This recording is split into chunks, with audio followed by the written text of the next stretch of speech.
last Sunday morning, so it was very familiar, sir. But the idea that we need leadership for the times, I think, is exemplified by President Irfanali, and I understand that exactly what Prime Minister Gonzalez was talking about are the things that we who know and follow President Irfanali recognize in him. And so we could really define what he is going to do now as leadership for the times. Ladies and gentlemen, please help me welcome His Excellency Dr. Mohamed Irfanali, President of the Cooperative Republic of Guyana. Thank you. Thank you, thank you. Thank you very kindly. I promise you that I'll be precisely on time in accordance with my watch. But I have a problem. I just realized the watch is not working. My distinguished friends, Prime Minister Gonzalez, Prime Minister Rowley, former President Duguay, our Prime Minister Mark Phillips, our Vice President, members of Cabinet, Chancellor, members of the Judiciary, partners in development, and you're all our partners in development. Allow me, first of all, to welcome you on behalf of the government and people of Guyana, those of you who are visiting us, to welcome you to Guyana, a land in which the people are humble, hospitable, and a land in which you can enjoy many wonderful things, including our food and our beautiful culture. What's most importantly, a land in which the people are connected to what we do. Today, I believe we have been blessed with some excellent presentation, and I want to endorse all the presentations. In local terms, we will say, them by don't say everything already, what me can say? To translate that to those of our visitors, it is basically, they have said everything. What more can I add? But they've also opened a very important issue, and that is where do we position Guyana in the global realities? And how is Guyana positioned and connected to the global realities? I've said before that we are building a country to function in a world and an economy 2030 and beyond. The next 7 years is about building a country that has the competitive characteristics and the broadness in scope to be viable, resilient, and sustainable in a world 2030 and beyond. That is the mission we are on. Building a country that is functional in a world 2030 and beyond. To do that, we have to understand the world that we're living in. And I want to position to all those who spoke earlier, that maybe the time is right after the conference in Trinidad and now in Guyana for a new world coalition that seeks to address exactly what we addressed this morning.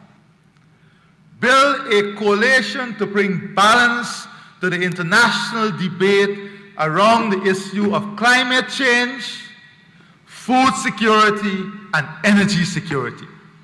Because we all agree that these are the three main challenges that we must confront. But we cannot confront these challenges in isolation of the actors within the challenge themselves. So how is it that we can lead a new world effort in building a coalition that addresses these three challenges that the world we live in will face, is facing, and will face in a more severe manner? Very important issues. And we don't have to be self-righteous on this issue. I speak to you from a position of an oil-producing country that will continue to produce oil, that will accelerate our effort to extract the natural resource we have been blessed with and convert it to the development of our people. But I also speak to you from a country that has one of the best environmental credentials in the world. And it is not by accident that we have this credential. It is part of what we have been naturally blessed with. You see, there are many who speak today on the virtues of climate change and environmental issues. But I ask them to develop a single policy that can use the natural and national asset of a country in the terms of a forest to be a revenue earner. They would not design anything for you. So the question is, how does the balance allow us to realize the value of what we have while sustaining it for the future? That is a big question. The size of the world forest is 406 billion hectares. The value is about $30 trillion in carbon credit. I'm not going even to biodiversity because that is another level of value. I'm talking about the carbon. 20 trillion US dollars. That should be the debate. How do we catalyze that value? Who is going to pay? Guyana's forest size is 18 million hectares. The value of our forest carbon is US $162 billion. And when I say to you, we are not speaking from a position of inaction, let me explain to you what I mean. The current voluntary carbon market credit for the world is $300 billion per year. For Guyana, it's 500 million. But what is it we have in actual agreements? The total world in actual agreements for this carbon credit has a value of $2 billion US dollars. $2 billion US dollars. Guyana has a value of $750 million US dollars in signed agreement for the next 10 years. That is 40% of what the world has in signed agreement. What do we do as a country? I say we celebrate this accomplishment because this was and is visionary, proactive, sustainable, and it catalyzes the value of our natural resources.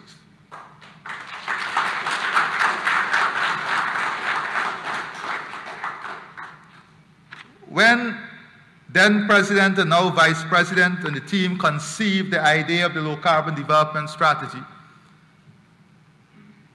it was a strategy geared at earning revenue whilst presenting a global model on sustainability. And that was pre-oil. Let us make no mistake. That was pre-oil. Some people say that oil changes the outlook of a country. What was the first thing we did when we got back into government? We further elaborated the strategy into LCDS 2030, taking the new realities, acting in accordance with the time. We did not renege. We did not make a 360 turn. We further enhanced the low carbon development strategy as a main actor in the development platform of our country. That is commitment. That is true commitment. That is adding value. That is staying true to morals and principles when it comes to the issue of climate change.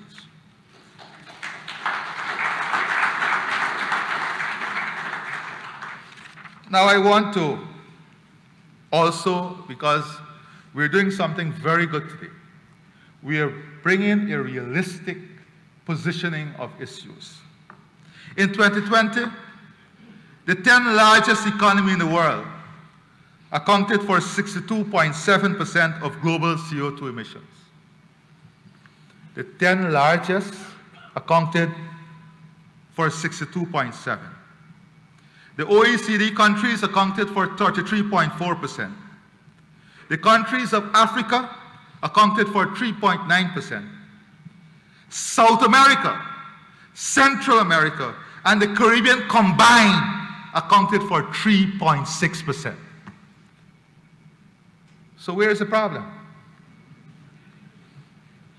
Why are the headlines about the 10 largest economies that account for 62.7% of CO2?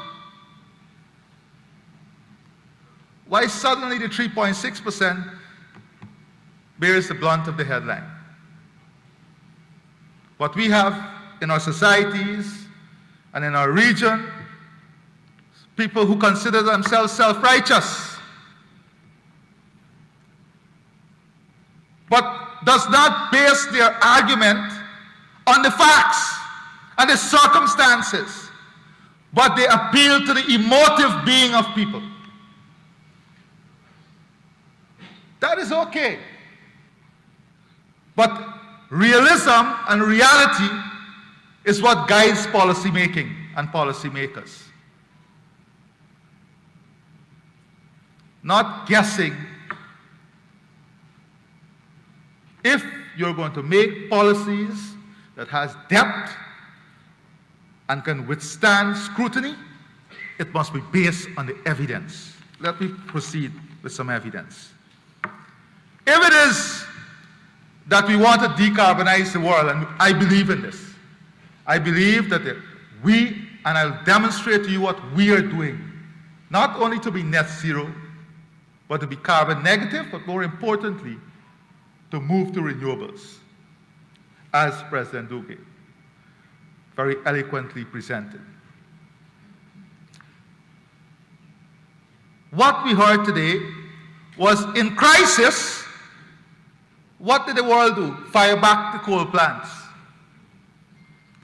So as I speak to you today, 25% of the energy in the world is produced from coal plants.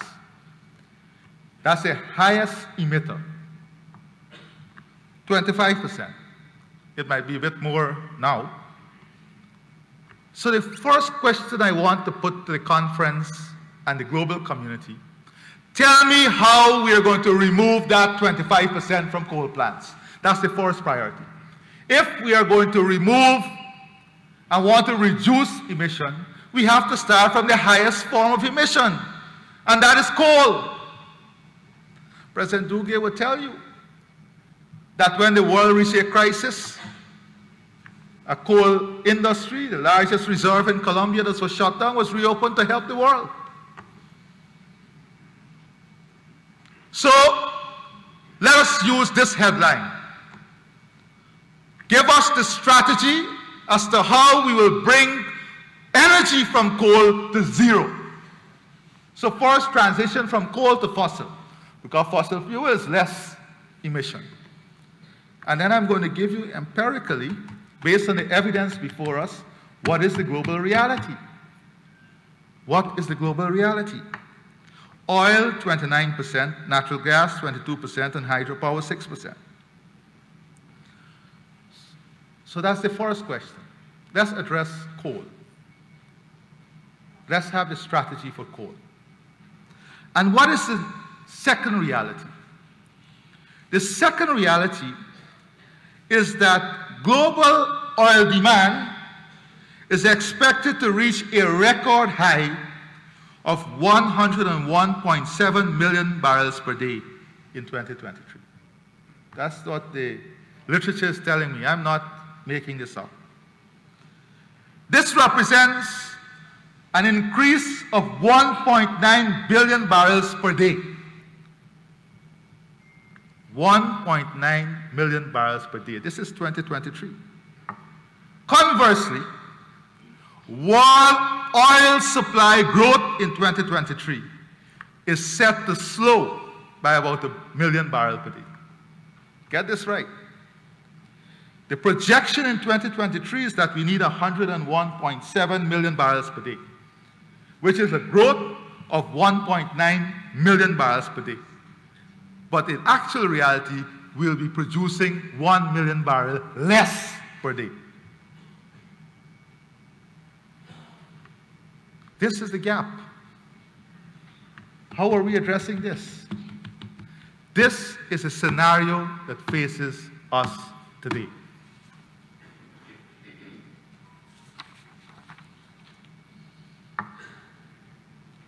What are the other realities?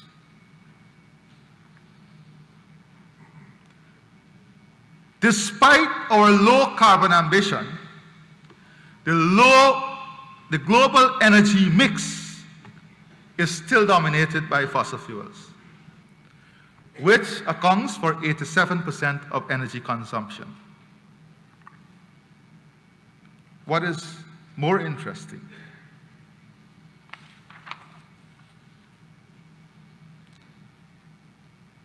is the cost.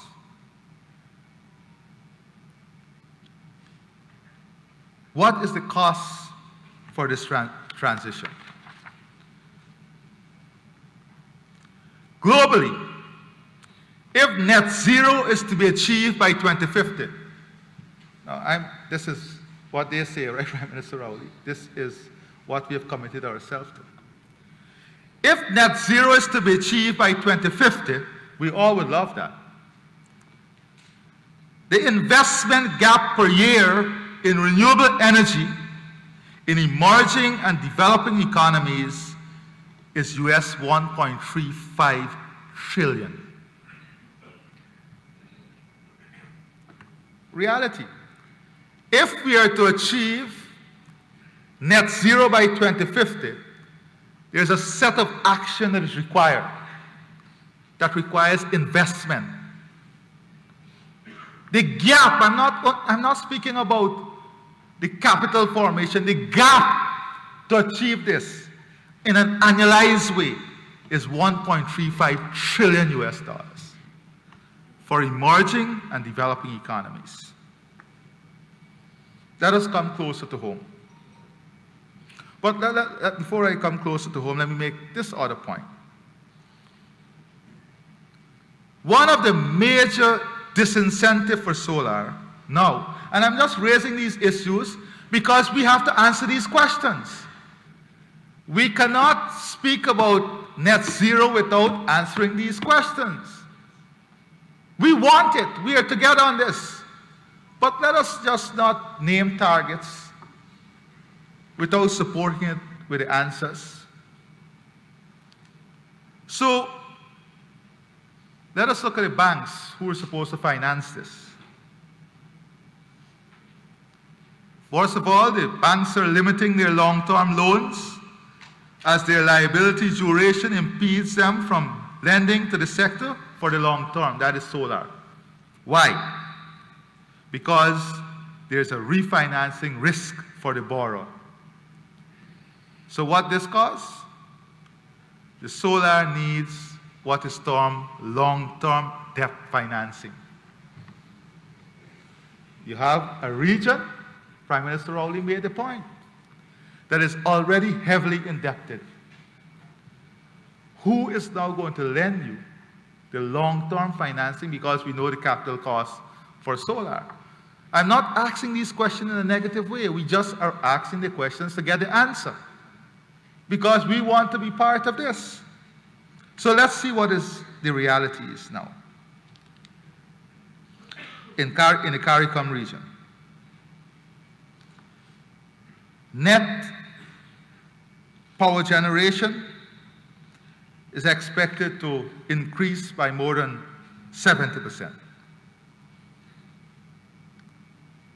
If CARICOM is to realize its own target that we have committed ourselves to in terms of renewable, what does it require? Prime Minister Rowley gave you the numbers in terms of the power generation by the sector. But it requires investment of 11 billion US dollars to realize the achievable renewable energy target. That is what CARICOM, we have committed ourselves to, To get to this target, it requires investment of $11 billion US. Guess what is the committed investment so far? Make a guess.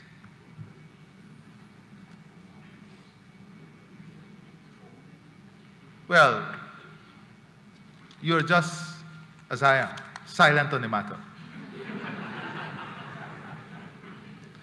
Where is the $11 billion coming from? Who is investing $11 billion? Why can't we answer these questions? And I have another question. We are in support and we are transitioning to renewable. But where is the assessment? So I know a number of prime ministers who have made commitment on moving to EVs in the public transportation system. One prime minister told me I made a commitment and the next day I made a call to place an order for EVs. And then it told me 10 years down the line, maybe 5 years down the line. This is the reality. We can't be pushed into an environment to make political commitment when in reality we cannot realize those targets unless we are asked to continuously mislead the population. That is why when we came into office, immediately we reassessed some targets that we're committed to. And in a very frank and open way, we said that these are not targets that are achievable because we are nowhere close to building infrastructure to achieve the targets.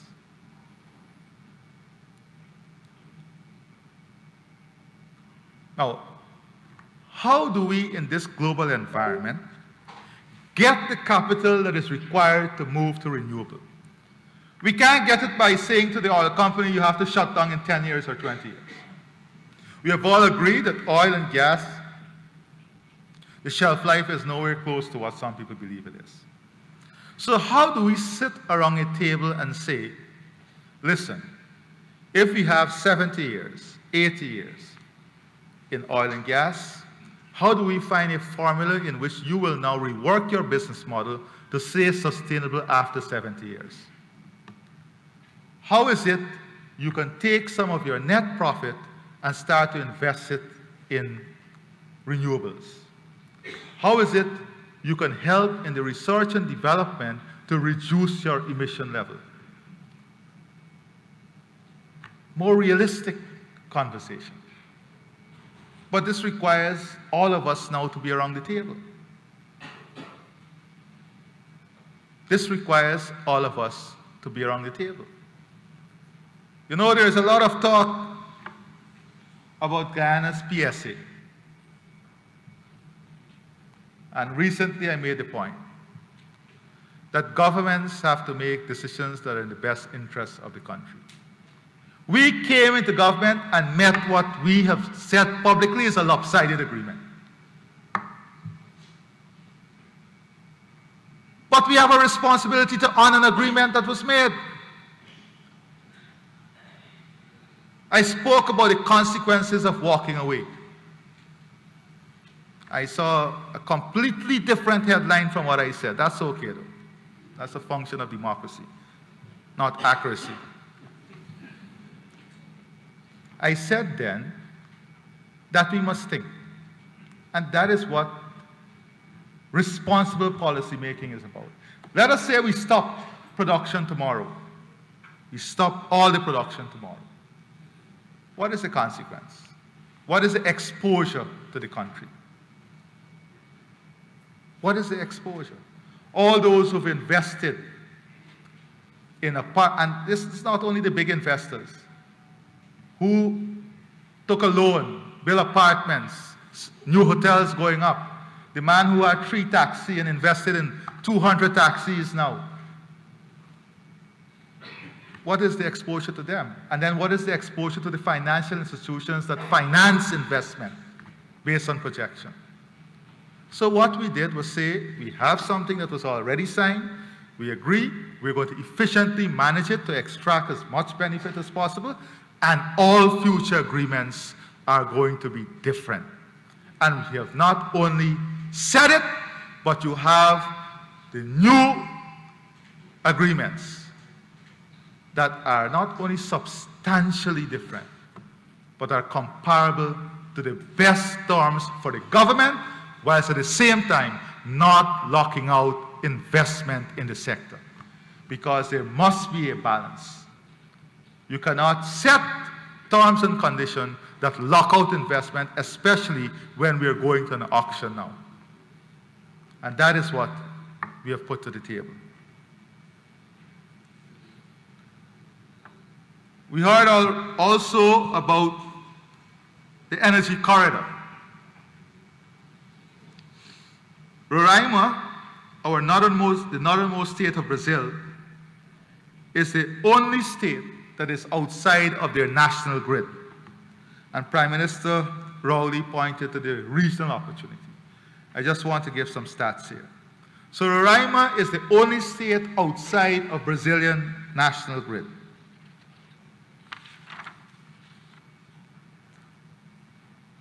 So in order to generate electricity, they have to transport fossil fuel with trucks from Manaus, the capital of the neighboring state of Amazonas, 780 kilometers from Bovista to the capital of Roraima. This year alone, the federal government will have to subsidize electricity in the state of Roraima by $2.3 billion US. That is what the federal state will give to the state of Roraima as a subsidy for the generation of electricity. $2.3 billion. For a population in that state of 3 million persons, in a country with a population of 14 million people. That is the cost of putting power to the homes. That is the cost of putting power to the homes. Now, what are the opportunities in natural gas?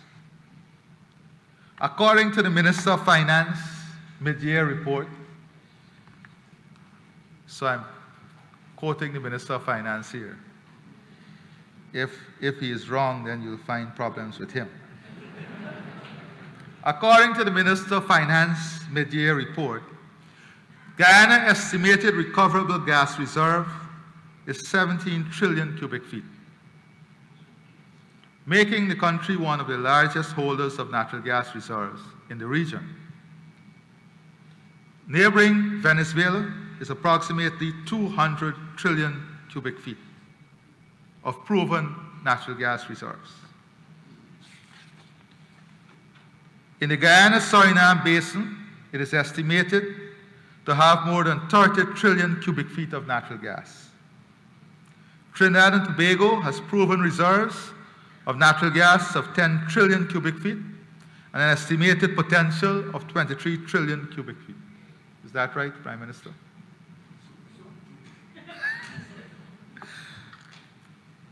Now, it takes 54 trillion cubic feet of gas to produce 7.3 million gigawatt hours of energy. So with a combined estimated electricity needs for CARICOM and Roraima of some 40,000 gigawatt hours, the combined gas potential of Guyana, I'm just sticking to electricity, of Guyana, Suriname, and Trinidad and Tobago alone can provide energy for more than 100 years. That is a regional perspective of the potential that we have in natural gas transition.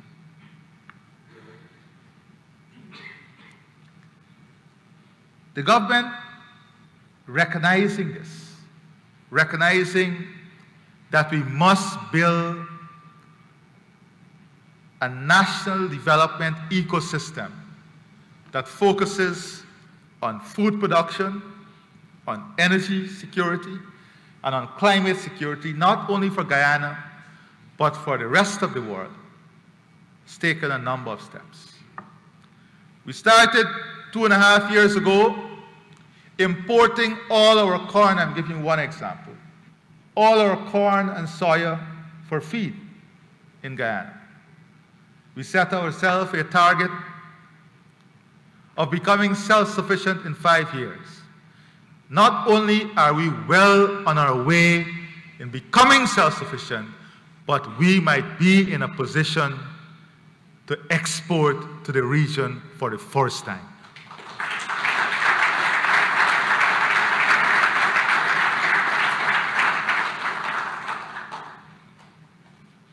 We are not talking about food security in an idle manner.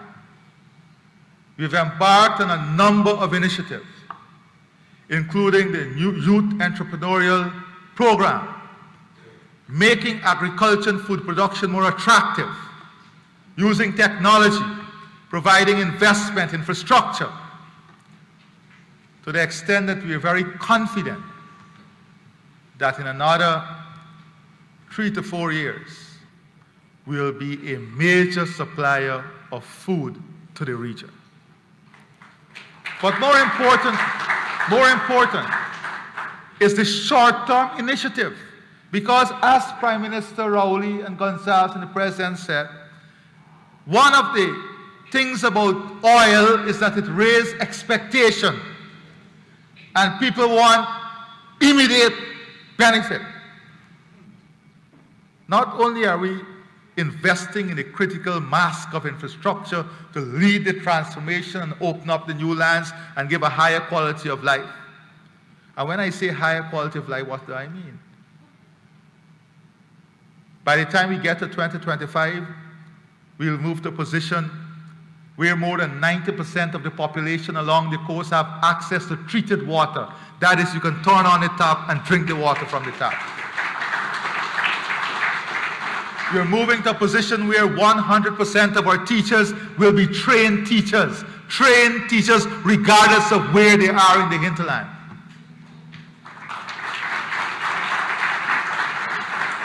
We're moving to a position of 12 new hospitals, an electronic patient management information system, an electronic data management information system that support the technological revolution in Guyana.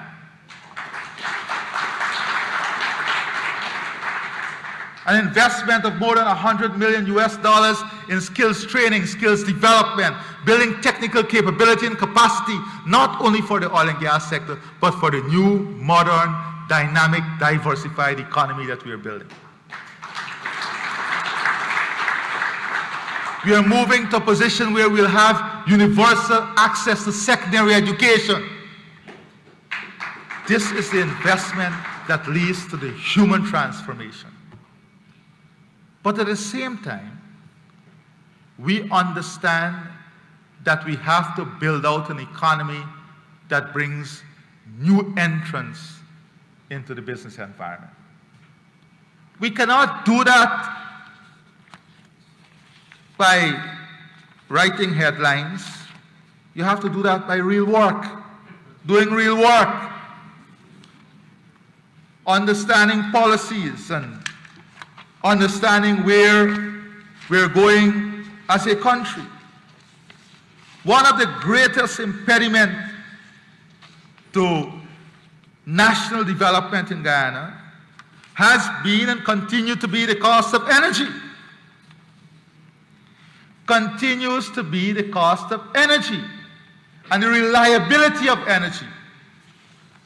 Fortunately for us, in 2 years, in record time, we have been able to put together a project, the natural gas project, the energy project, in record time that meet, let me make this very clear, that meet every aspect of international scrutiny and transparency that will cut the cost of energy by half before the end of 2025. That is real work. That is real work. And let me make it very clear. Every aspect of this project was made public. Painstaking technical work led by the Vice President to realize the potential of our country. And have no mistake, every single contract under this project will be made publicly available. We have been speaking about it at the appropriate time. You're not living in an environment and operating in an environment with amateurs. Have you ever negotiated something complex?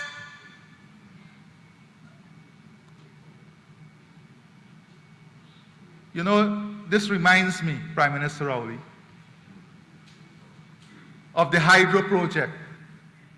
Many persons today who are shouting from atop of the mountains. There's a hymn like that, Ralph. I know that hymn too. About, oh, why go gas? What about the potential of hydro? More than a decade ago, close to now, the then government, who's in office now, painstakingly got investors to come here for the investment of hydro, the Milas Falls Hydro Project. You know, President Dugue, you spoke about hydro. There are some in the society who said, oh, this is environmentally damaging at that time. At that time, they said that. You know what they did? They killed a good project. An international investor walked away. An international investor walked away.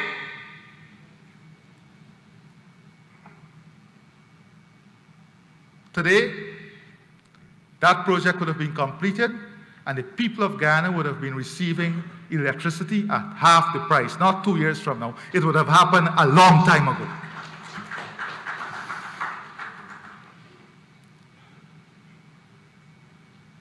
So when we speak about development and transformation and the positioning of Guyana, it's not guesswork.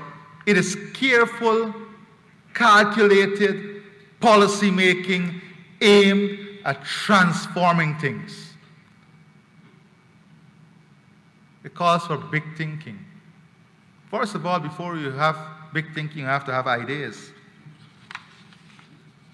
We have to develop ideas. The LCDS is not an idea. The LCDS is a demonstration of a practical document that, let me be very clear on this, and President Dugue, you will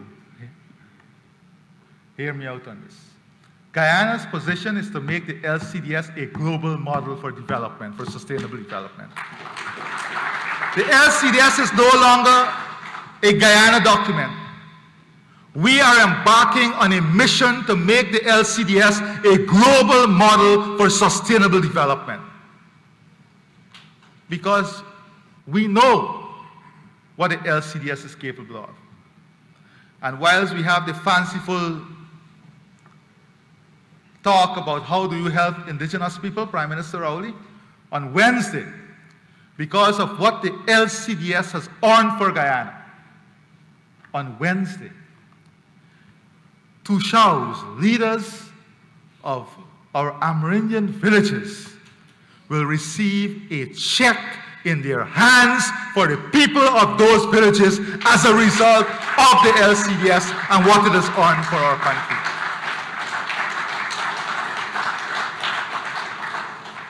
And we are not telling them to do A, B, and C. They have a check for the development of their community. And yet there are some. You think it's easy? This is a complex task here we have. There are some who says to some of the Tushaus, don't pick up the check, leave it. But I want to see which Tushaw is not going to pick up the check and explain to the people that we didn't pick up the check. Almost 100% support of the LCDS. On one hand, you say, how do we enhance the livelihood of people? And here is a model that shows you not only how we are enhancing it, but we are making it sustainable. On the other hand, the same people who were saying that, on the other hand, saying, don't bother with that thing, boy, don't collect that thing. But we have a task ahead of us, and that is to develop this country. The opportunities are enormous. Let me be very clear. The opportunities in Guyana are enormous. And in the region, those persons who are part of the opportunities here and who are investing now would realize that if you don't make the investment now, the cost of investment 2 to 3 years from now will be far more than it is today. You see, I made another point recently. There are developers along the coastline doing shore base, more than 25 billion Guyana dollars of investment in the last 2.5 years along the shore base. Much of it is a result of what is taking place in the oil and gas sector. More than $25 billion of investment. But you know what? For almost 3 years, those very investors were waiting for permits and approval to make that investment.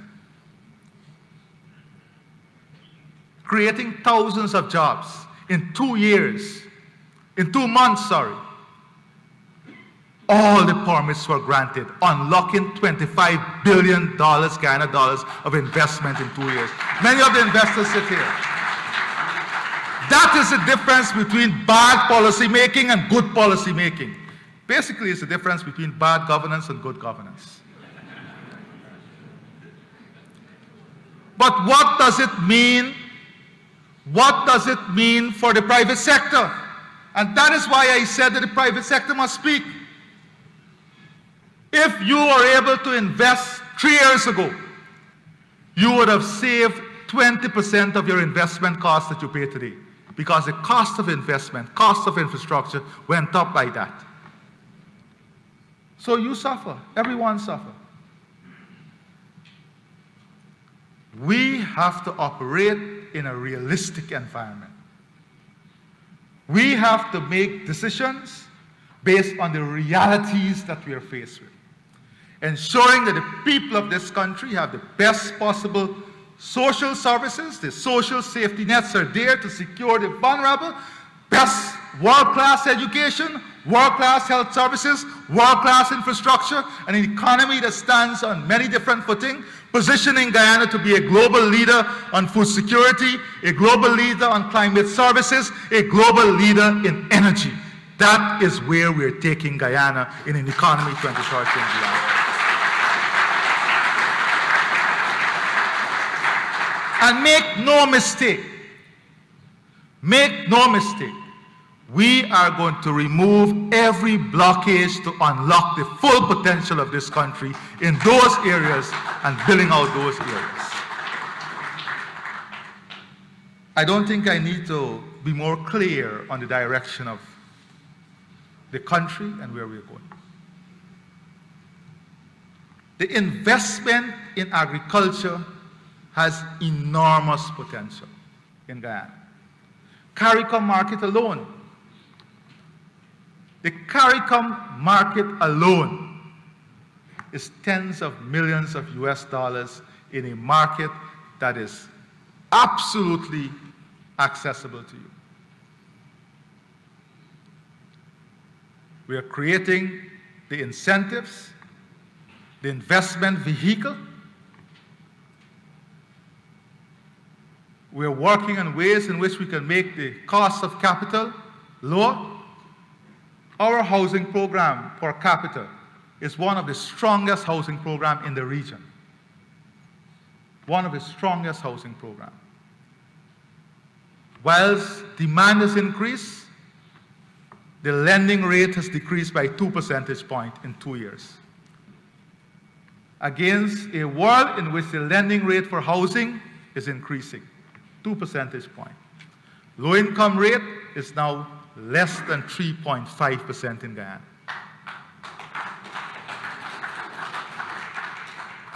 As a result of our investment in agriculture, one of the largest loans by a regional banking institution will be made for the first time in the production of corn and soya right here in Guyana, for a local consortium that was brought together. Now let me address one other issue. Local content is important for any country.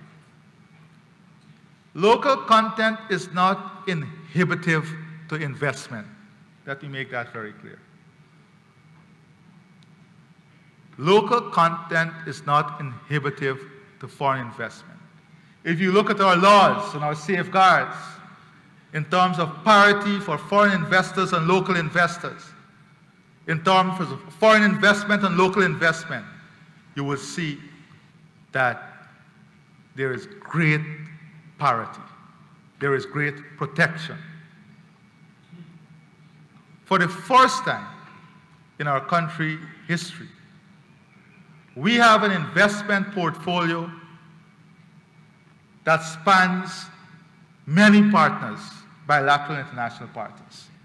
We have the US, we have the UK, we have India, we have Austria, we have China. All of them are part of financing transformative projects in Guyana.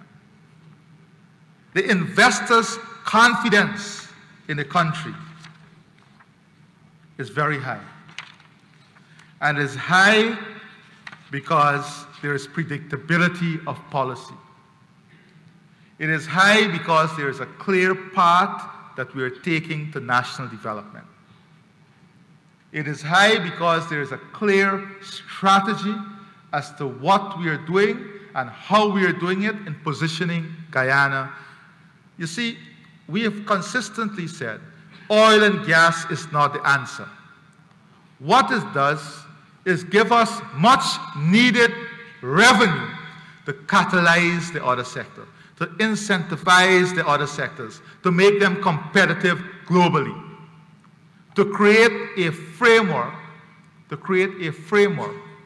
that would allow these sectors to grow and expand and to contribute to national development. That is what it does for us. Now, we recognize that in creating this new Guyana, that we must be able to address institutional issues, governments, and the way in which government administers business must change.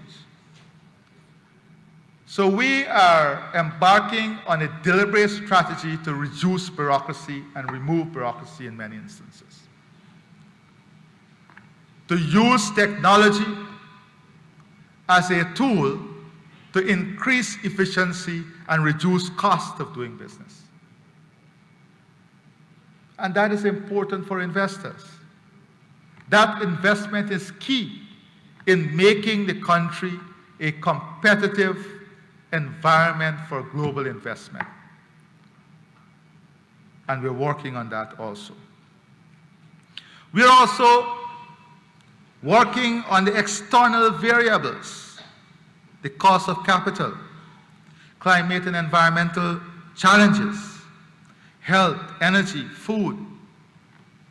Those are external variables that affect us, drive up inflation, and we are working on a strategy to address all of this.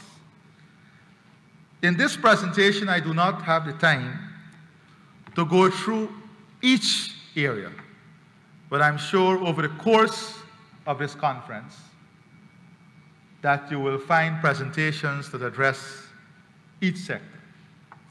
But more importantly, for investors, the government has set up a help desk here that will guide you, that can connect you, and the Vice President himself, as you heard earlier,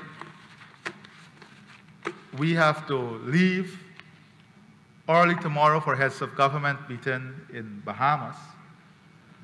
But the Prime Minister and Vice President and ministers are going to be here throughout this conference at your service to answer questions, to have any detail or more elaborated presentation that you may need